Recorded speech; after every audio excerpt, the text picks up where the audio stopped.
Hello ಸ್ನೇಹಿತರೆ, ಇವತ್ತಿನ ಈ ವಿಡಿಯೋದಲ್ಲಿ 25 ಸೈಲೆಂಟ್ ವರ್ಡ್ಸ್ಗಳನ್ನು ನೋಡೋಣ ವಿತ್ ಇಮೇಜಸ್ ಆ್ಯಂಡ್ ಅದರ ಕನ್ನಡ ಮೀನಿಂಗ್ ಕೂಡ. ಬನ್ನಿ ವಿಡಿಯೋನ ಸ್ಟಾರ್ಟ್ ಮಾಡೋಣ. ಮೊದಲ ವರ್ಡ್ ನೀ. ನೀಯಲ್ಲಿ ಕೆ ಸೈಲೆಂಟ್ ಆಗುತ್ತೆ, ಅದಕ್ಕೆ ಇಲ್ಲಿ NEE ಇದನ್ನು ಮಾತ್ರ ಪ್ರೊನೌನ್ಸ್ ಮಾಡಬೇಕು, ನೀ ಅಂತ. ಹಾಗಂದರೆ ಕನ್ನಡದಲ್ಲಿ ಮಂಡಿ ಅಂತ ಅರ್ಥ. ರೈಟ್. ರೈಟ್ನಲ್ಲಿ W ಸೈಲೆಂಟ್ ಆಗುತ್ತೆ, ಅದಕ್ಕಾಗಿ ನಾವು ಇದನ್ನು ರೈಟ್ ಅಂತ ಹೇಳಿ ಪ್ರೊನೌನ್ಸ್ ಮಾಡ್ತೀವಿ. ಇದರ ಅರ್ಥ ಕನ್ನಡದಲ್ಲಿ ಬರೆಯಿರಿ ಅಂತ ಅರ್ಥ. Next word doubt. ಡೌಟ್ನಲ್ಲಿ B ಸೈಲೆಂಟ್ ಆಗುತ್ತೆ, ಅದಕ್ಕಾಗಿ ಇದನ್ನು ನಾವು ಬಿನ ಬಿಟ್ಟು ಓನ್ಲಿ ಡೌಟ್ ಅಂತ ಇದನ್ನು ಪ್ರೊನೌನ್ಸ್ ಮಾಡ್ತೀವಿ. ಇದರ ಅರ್ಥ ಕನ್ನಡದಲ್ಲಿ ಸಂದೇಹ ಪಡುವುದು, ಸಂದೇಹ ಅಂತ ಅರ್ಥ. ಐಲ್ಯಾಂಡ್. ಇಲ್ಲಿ S ಸೈಲೆಂಟ್ ಆಗುತ್ತೆ, ಇದನ್ನು ನಾವು ಐಸ್ಲ್ಯಾಂಡ್ ಅಂತ ಪ್ರೊನೌನ್ಸ್ ಮಾಡಬೇಕಾಗುತ್ತೆ. ಹಾಗಂದರೆ ದ್ವೀಪ ಅಂತ ಅರ್ಥ ಕನ್ನಡದಲ್ಲಿ. ನೈಫ್. ಇಲ್ಲಿ ಕೆ ಸೈಲೆಂಟ್ ಆಗುತ್ತೆ, ಕೆನ ಬಿಟ್ಟರೆ ಇದನ್ನು ನೈಫ್ ಅಂತ ನಾವು ಪ್ರೊನೌನ್ಸ್ ಮಾಡಬೇಕು. ಇದರ ಅರ್ಥ ಕನ್ನಡದಲ್ಲಿ ಚಾಕು ಅಂತ ಹೇಳಿ. ಲಿಸನ್. ಅಂದರೆ ಇದರಲ್ಲಿ ಟಿ ಸೈಲೆಂಟ್ ಆಗುತ್ತೆ, ಇದನ್ನು ಲಿಸನ್ ಅಂತ ಮಾತ್ರ ಪ್ರೊನೌನ್ಸ್ ಮಾಡಬೇಕು. ಟೀನ ಉಚ್ಚಾರಣೆ ಮಾಡಬಾರ್ದು, ಅದಕ್ಕಾಗಿ ಇಲ್ಲಿ ನಾವು ಟಿ ಸೈಲೆಂಟ್ ಆಗುತ್ತೆ, ಇದನ್ನು ಲಿಸನ್ ಅಂತ ಮಾತ್ರ ಪ್ರೊನೌನ್ಸ್ ಮಾಡಬೇಕು. ಇದರ ಅರ್ಥ ಕನ್ನಡದಲ್ಲಿ ಕೇಳು, ಕೇಳಿರಿ ಅಂತ ಹೇಳ್ಬೋದು. ಕ್ಯಾಸಲ್. ಕ್ಯಾಸಲ್ ಅಂತ ಹೇಳಿದರೆ ಕೋಟೆ. ಕ್ಯಾಸಲ್ ಅಂದರೆ ಕೋಟೆ. ಈ ಕ್ಯಾಸಲ್ನಲ್ಲಿ ಟಿ ಲೆಟರ್ ಸೈಲೆಂಟ್ ಆಗುತ್ತೆ, ಅದಕ್ಕಾಗಿ ಇದನ್ನು ಟಿ ಬಿಟ್ಟು ಓನ್ಲಿ ಕ್ಯಾಸಲ್ ಅಂತ ಪ್ರೊನೌನ್ಸ್ ಮಾಡಬೇಕು. ಹಾನೆಸ್ಟ್. ಹಾನೆಸ್ಟ್ ಅಂದರೆ ಪ್ರಾಮಾಣಿಕತೆ ಅಂತ ಅರ್ಥ. ಇಲ್ಲಿ H ಸೈಲೆಂಟ್ ಆಗುತ್ತೆ, ಓನಿಂದ ನಾವು ಪ್ರೊನೌನ್ಸಿಯೇಷನ್ ಸ್ಟಾರ್ಟ್ ಮಾಡಬೇಕಾಗುತ್ತೆ. ಇದನ್ನು ಹಾನೆಸ್ಟ್ ಅಂತ ಪ್ರೊನೌನ್ಸ್ ಮಾಡಬೇಕು. ರ್ಯಾಪ್. ರ್ಯಾಪ್ ಅಂದರೆ ಇಲ್ಲಿ W ಸೈಲೆಂಟ್ ಆಗುತ್ತೆ, W ಬಿಟ್ಟು RAPನ ಮಾತ್ರ ಪ್ರೊನೌನ್ಸ್ ಮಾಡಬೇಕು. ಇದನ್ನು ನಾವು ರ್ಯಾಪ್ ಅಂತ ಕರಿಬೋದು. ರ್ಯಾಪ್ ಅಂದರೆ ಸುತ್ತು ಅಂತ ಅರ್ಥ. ಯಾವುದಾದ್ರೂ ಒಂದು ವಸ್ತುವಿಗೆ ನಾವು ಕಾಗದವನ್ನು ಸುತ್ತುವುದಕ್ಕೆ ಅದನ್ನು ರ್ಯಾಪ್ ಅಂತ ಕರೆಯುತ್ತೇವೆ. ಕಾಮ್ ಅಂದರೆ ಇದರಲ್ಲಿ B ಲೆಟರ್ ಸೈಲೆಂಟ್ ಆಗುತ್ತೆ, ಅದಕ್ಕಾಗಿ ನಾವು B ಲೆಟರ್ ಬಿಟ್ಟು ಓನ್ಲಿ ಕಾಮ್ ಅಂತ ಪ್ರೊನೌನ್ಸ್ ಮಾಡಬೇಕು. ಇದರ ಅರ್ಥ ಕನ್ನಡದಲ್ಲಿ ಬಾಚಣಿಕೆ ಅಂತ ಹೇಳಿ. ರಾಂಗ್. ರಾಂಗ್ ಅಂದರೆ ಇದರಲ್ಲಿ W ಲೆಟರ್ ಸೈಲೆಂಟ್ ಆಗುತ್ತೆ, ಇದನ್ನು ಆರಿಂದ ಪ್ರೊನೌನ್ಸ್ ಮಾಡಬೇಕು, RONG ರಾಂಗ್ ಅಂತ ಹೇಳಿ. ಇದರ ಅರ್ಥ ತಪ್ಪು ಅಂತ ಹೇಳಿ ಕನ್ನಡದಲ್ಲಿ. ಹವರ್ ಅಂದರೆ ಗಂಟೆ ಅಂತ ಅರ್ಥ. ಇಲ್ಲಿ H ಸೈಲೆಂಟ್ ಆಗುತ್ತೆ, H ಬಿಟ್ಟು OURನ ಮಾತ್ರ ಪ್ರೊನೌನ್ಸ್ ಮಾಡಬೇಕು, ಅವರ್ ಅಂತ ಹೇಳಿ.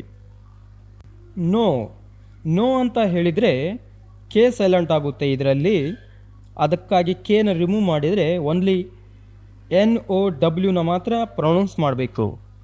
ಅಂದರೆ ನೋ ಅಂತ ಹೇಳಿ ನಾವು ಪ್ರೊನೌನ್ಸ್ ಮಾಡಬೇಕು. ಇದರ ಅರ್ಥ ಕನ್ನಡದಲ್ಲಿ ತಿಳಿಯಿರಿ ಅಂತ ಆಗುತ್ತೆ. ವಾಕ್ನಲ್ಲಿ L ಸೈಲೆಂಟ್ ಆಗುತ್ತೆ, ಆ L ಸೈಲೆಂಟನ್ನು ರಿಮೂವ್ ಮಾಡಿ ನಾವು ಇದನ್ನು ವಾಕ್ ಅಂತ ಪ್ರೊನೌನ್ಸ್ ಮಾಡಬೇಕು. ಹೀಗಂದರೆ ಕನ್ನಡದಲ್ಲಿ ನಡೆಯಿರಿ ಅಂತ ಅರ್ಥ. ಡೆಟ್ನಲ್ಲಿ B ಸೈಲೆಂಟ್ ಆಗುತ್ತೆ, ಬಿನ ಬಿಟ್ಟು ಇದನ್ನು ನಾವು ಡೆಟ್ ಅಂತ ಪ್ರೊನೌನ್ಸ್ ಮಾಡಬೇಕಾಗುತ್ತೆ. ಇದರ ಅರ್ಥ ಕನ್ನಡದಲ್ಲಿ ಸಾಲ ಅಂತ ಹೇಳಿ. ರಿಸೀಟ್ನಲ್ಲಿ P ಲೆಟರ್ ಸೈಲೆಂಟ್ ಆಗುತ್ತೆ, ಇದನ್ನು ಜಾಸ್ತಿ ಜನ ರಿಸಿಪ್ಟ್ ಅಂತ ಪ್ರೊನೌನ್ಸ್ ಮಾಡ್ತಾರೆ, ಆದರೆ P ಸೈಲೆಂಟ್ ಆಗೋದ್ರಿಂದ ಇದನ್ನು ನಾವು ರಿಸೀಟ್ ಅಂತ ಪ್ರೊನೌನ್ಸ್ ಮಾಡಬೇಕು. ರಿಸಿಪ್ಟ್ ಅಂತ ಜಾಸ್ತಿ ಜನ ಬಳಸ್ತಾರೆ, ಇದರ ಅರ್ಥ ರಸೀದಿ ಅಂತ ಹೇಳಿ ಕನ್ನಡದಲ್ಲಿ. ಕಾಮ್ ಅಂತ ಹೇಳಿದರೆ ಶಾಂತಿ ಅಂತ ಹೇಳಿ.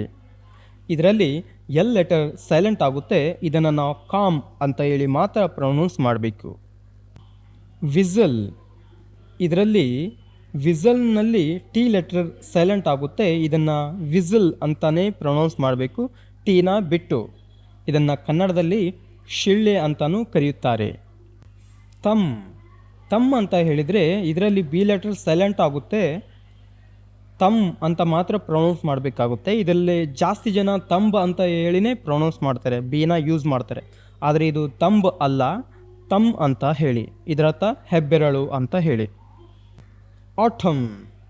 ಆಟಮ್ ಅಂದರೆ ಎನ್ ಸೈಲೆಂಟ್ ಆಗುತ್ತೆ. ಇದನ್ನು ನಾವು ಆಟಮ್ ಬದಲು ಆಟಮ್ ಅಂತ ಮಾತ್ರ ಪ್ರೊನೌನ್ಸ್ ಮಾಡಬೇಕು. ಇದರ ಅರ್ಥ ಕನ್ನಡದಲ್ಲಿ ಶರತ್ಕಾಲ ಅಂತ ಹೇಳಿ. ಸ್ವರ್ಡ್ ಅಂದರೆ ಕತ್ತಿ ಅಂತ ಹೇಳಿ. ಕತ್ತಿನ ನಾವು ಇಂಗ್ಲೀಷ್ನಲ್ಲಿ ಸ್ವರ್ಡ್ ಅಂತ ಹೇಳಿ ಕರಿತೀವಿ. ಇಲ್ಲಿ ಡಬ್ಲ್ಯೂ ಸೈಲೆಂಟ್ ಆಗುತ್ತೆ. ಇದನ್ನು ಸೋರ್ಡ್ ಅಂತ ಹೇಳಿ ನಾವು ಪ್ರೊನೌನ್ಸ್ ಮಾಡಬೇಕು. ಸೋರ್ಡ್ ಅಂತ ಹೇಳಿ. ಆಫ್. ಆಫ್ ಇದರಲ್ಲಿ ಎಲ್ ಸೈಲೆಂಟ್ ಆಗುತ್ತೆ, ಆಫ್ ಅಂತ ಪ್ರೊನೌನ್ಸ್ ಮಾಡಬೇಕು, ಆಲ್ಫ್ ಬದಲು. ಇದರ ಅರ್ಥ ಅರ್ಧ ಅಂತ ಹೇಳಿ. ಆಫ್ ಅಂದರೆ ಅರ್ಧ ಅಂತ ಹೇಳಿ. ಗೆಸ್ಟ್ ಅಂದರೆ ಅತಿಥಿ. ಗೆಸ್ಟ್ ಅಂದರೆ ಅತಿಥಿ ಅಂತ ಅರ್ಥ. ಇದರಲ್ಲಿ ಯು ಸೈಲೆಂಟ್ ಆಗುತ್ತೆ, ಗೆಸ್ಟ್ ಅಂತಲೇ ನಾವು ಪ್ರೊನೌನ್ಸ್ ಮಾಡಬೇಕು, ಗೆಸ್ಟ್ ಬದಲು. ಇದರ ಕನ್ನಡದಲ್ಲಿ ಇದನ್ನು ನಾವು ಅತಿಥಿಗಳು ಅಂತಲೂ ಕರೆಯುತ್ತೇವೆ. ಸೀನ್. ಸೀನ್ ಅಂತ ಹೇಳಿದರೆ ದೃಶ್ಯ ಅಂತ ಅರ್ಥ. ಸೀನ್ ಅಂದರೆ ದೃಶ್ಯ ಅಂತ ಹೇಳಿ. ಇದರಲ್ಲಿ ಸಿ ಸೈಲೆಂಟ್ ಆಗುತ್ತೆ. ಇದನ್ನು ನಾವು ಸೀನ್ ಅಂತ ಮಾತ್ರ ಪ್ರೊನೌನ್ಸ್ ಮಾಡಬೇಕು. ಬ್ರಿಡ್ಜ್. ಬ್ರಿಡ್ಜ್ನಲ್ಲ ಡಿ ಸೈಲೆಂಟ್ ಆಗುತ್ತೆ, ಅದಕ್ಕಾಗಿ ಇದನ್ನು ನಾವು ಬ್ರಿಡ್ಜ್ ಅಂತ ಪ್ರೊನೌನ್ಸ್ ಮಾಡಬೇಕು. ಇಲ್ಲಿ ಡಿ ಸೈಲೆಂಟ್ ಆಗುತ್ತೆ. ಜಾಸ್ತಿ ಜನ ಇದನ್ನು ಬ್ರಿಡ್ಜ್ ಅಂತಲೇ ಪ್ರೊನೌನ್ಸ್ ಮಾಡೋದು. ಆ್ಯಕ್ಚುಲಿ ಇದನ್ನು ನಾವು ಬ್ರಿಡ್ಜ್ ಅಂತ ಹೇಳಿ ಮಾಡಬೇಕಾಗುತ್ತೆ. ಇದರ ಅರ್ಥ ಕನ್ನಡದಲ್ಲಿ ಸೇತುವೆ ಅಂತ ಹೇಳಿ. ವಿಡಿಯೋವನ್ನು ಕೊನೆ ತನಕ ನೋಡಿದ ಎಲ್ಲರಿಗೂ ಧನ್ಯವಾದಗಳು. ದಯವಿಟ್ಟು ಈ ವಿಡಿಯೋ ಒಂದು ಲೈಕ್ ಮಾಡಿ, ಹಾಗೆ ಸಬ್ಸ್ಕ್ರೈಬ್ ಮಾಡಿಲ್ಲ ಅಂತ ಹೇಳಿದರೆ ದಯವಿಟ್ಟು ಸಬ್ಸ್ಕ್ರೈಬ್ ಆಗಿ ಈ ಥರ ಕಂಟೆಂಟ್ಗಳನ್ನು ಸಪೋರ್ಟ್ ಮಾಡಲು. Thank you.